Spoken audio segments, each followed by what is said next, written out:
As long as the ride-sharing companies, whether we're talking about Uber or Lyft, continue to undervalue its drivers and pay folks improperly, there's always going to be the driver that tries to pursue a cash transaction with their passengers.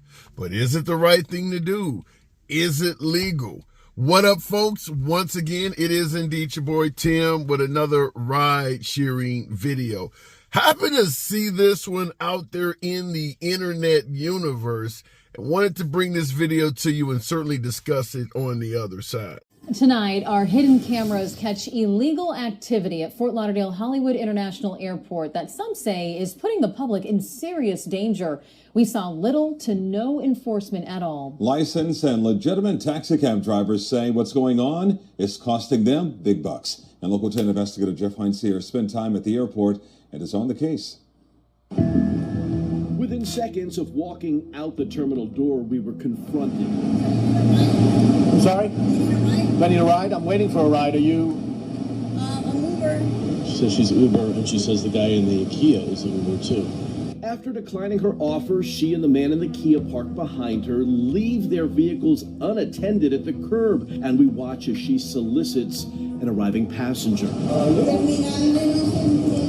This going down at Terminal 1 at Fort Lauderdale Hollywood International Airport. It's illegal, it's dangerous, and they are taking money from legit cab drivers who pay hundreds to be here. Are you allowed to be asking people for car rides here? Wait, let me park my car. I have to. Okay. She bolts, almost hitting another car to get away, and she never stops to answer our questions. Yeah, she's gone. The guy in the Kia behind her. Are you allowed to be asking people for rides here? No. You are? No. Sir, I saw you. What? Yeah, you and the lady. He too flees. Minutes later, I walk by this red Mazda SUV, and the window goes down. Where you want to go? Oh, I'm trying to go to Miami. Okay, how much are you willing to pay? How much am I willing to pay? Are you a ride share? We see this man in the blue shirt working the door, confronting passenger after passenger. On the way out, they asked you if you wanted a ride? Yes. You said no? Yes. He eventually gets an elderly couple to agree. And these two people are just getting into his car without knowing who he is. The route they take, their whereabouts will not be tracked like it would be if they booked through the Uber app. We are here for hours. We see no enforcement whatsoever, despite a reoccurring overhead announcement. On a second visit, weeks later, waiting for us. Transportation? No, I'm waiting for some. Are you an Uber? Uber driver. That's every day, 24 hours a day, 7 days a week. Sam St. Laurent has been a cab driver for 17 years. He's licensed, he's regulated. They robbing us. And can wait in this lot up to 3 hours before being called to the terminal for a legit pickup. We have a background check. We have to pay for the license. We always complain. Call them, complain. How is this allowed to go on? It is definitely an illegal activity, but there is no way for us to control the entire span of a curbside. Arlene Satchel is a spokesperson for the Broward Aviation Department. We agree it is a safety issue for certain, and that's why we are addressing it. Satchel says the airport looking to expand their 7-member ground transportation enforcement team that works in tandem with the Broward Sheriff's Office. Their sole responsibility is to walk the curbsides looking for these types of bad actors, if you will. Stats show 69 tickets for solicitation violations were written at FLL last year. 8 undercover operations have taken place. 21 trespass warnings issued by BSO. There's signage in every terminal, backlane area, that tells people beware of these operators, that it's risky behavior, it's unsafe. I'm just surprised that I was here for several days, for hours on end, and I didn't see the enforcement that you were talking about.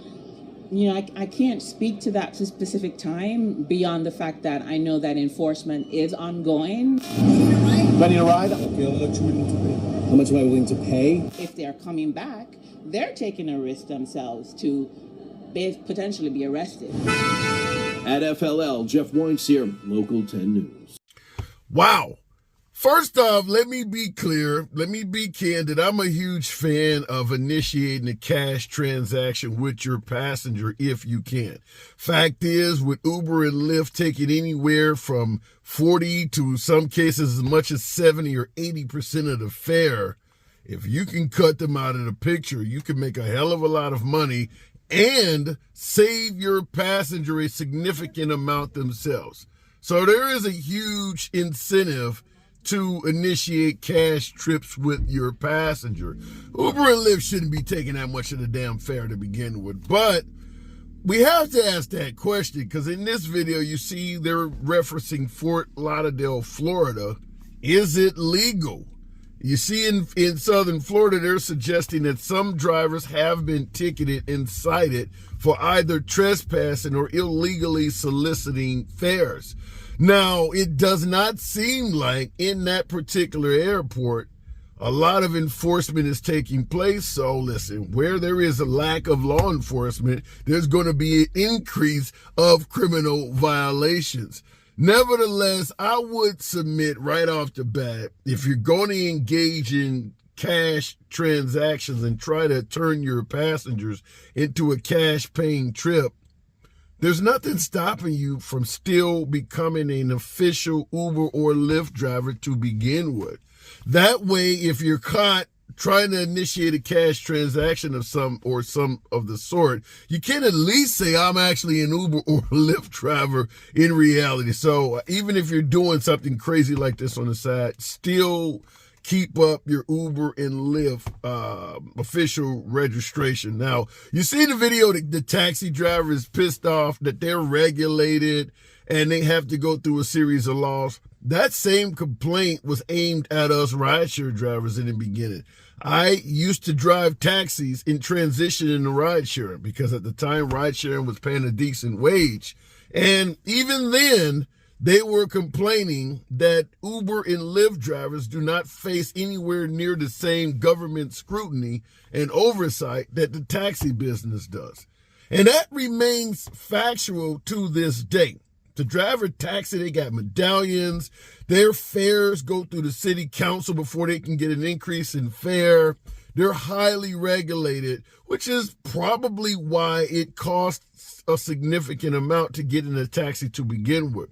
Now, with Uber particularly starting to be comparable to the price it costs to ride in a taxi, when the drivers that usher you around as an Uber or Lyft driver don't make anywhere near as much as the taxi drivers used to, it shows that's just a pure case of corporate greed. Whereas the fares to ride in an Uber or a Lyft are now starting to become comparable with what it costs to ride in a taxi, but the driver don't make anywhere near what a taxi driver used to make. Fact is, driving a taxi used to be a career. Was not uncommon to meet a taxi driver that suggested this is what I do full time, been doing it for, 10, 20 years. Nobody got into driving a taxi as a side hustle or something like that. So there's no excuse for why Uber and Lyft's fares have come close to what it costs to ride in a taxi when the drivers don't make anywhere near as much as a taxi driver used to, other than they're taking all of the money.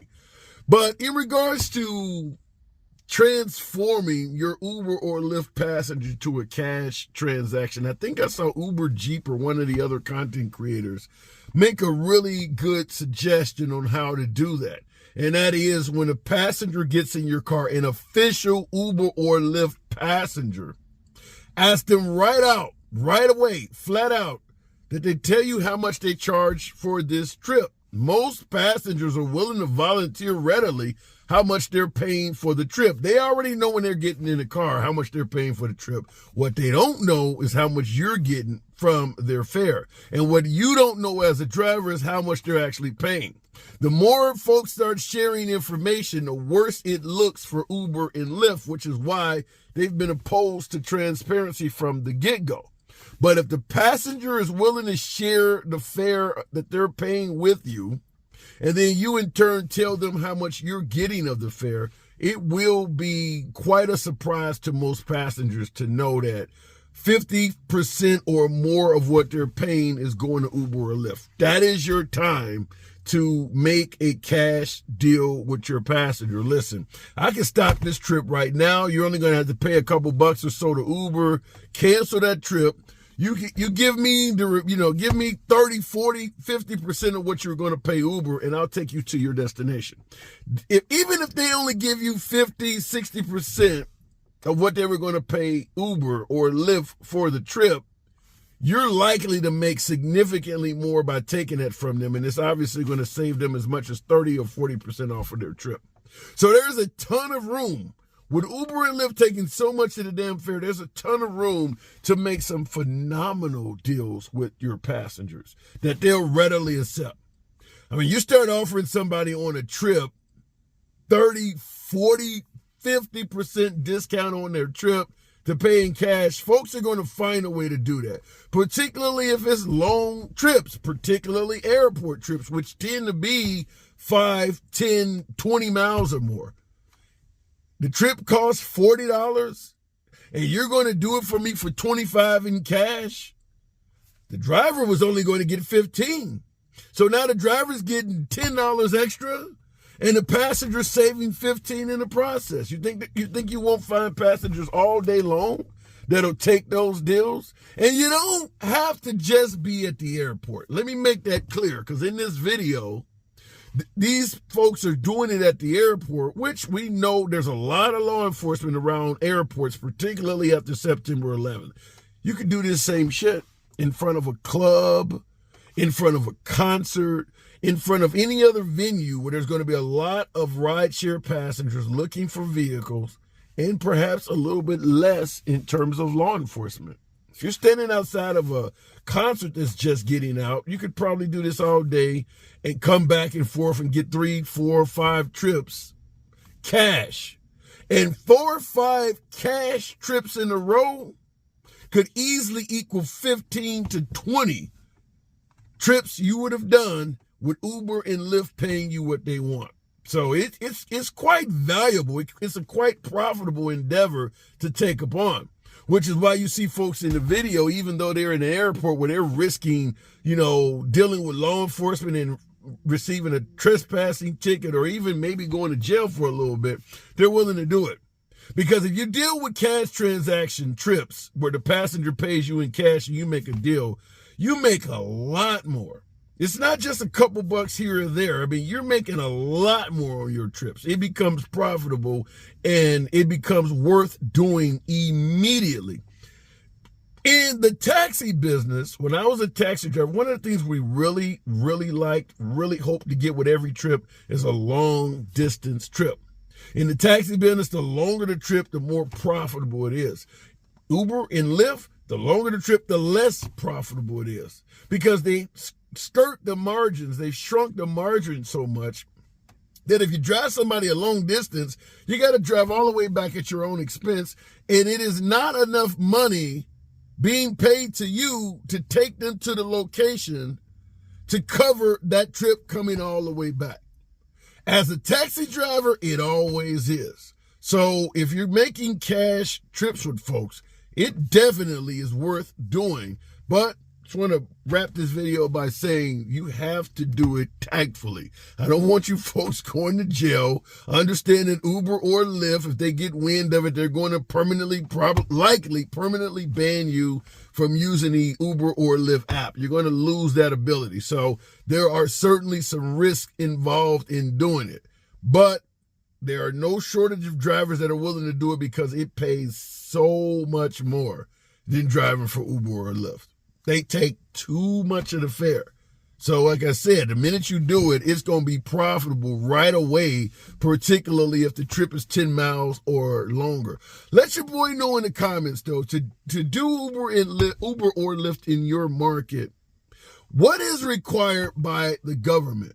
Now, I understand some cities like Chicago require a smog inspection or vehicle inspection. Some cities require you actually have Uber and Lyft stickers on the vehicle. Every state has different regulations for driving with Uber or Lyft. Some places I've heard even go so far as to make you take a DOT physical. Not in my market, but I understand in some markets they do. So what are the requirements of your market? Could you actually successfully make money pursuing the cash trip route without alerting the authorities? You think you can get away with doing it? Because it's worth it if you can. As always, it's your boy Tim, though. Subscribe to the channel, smash that like button, and I'll see you in the next video. Uber on and make that paper.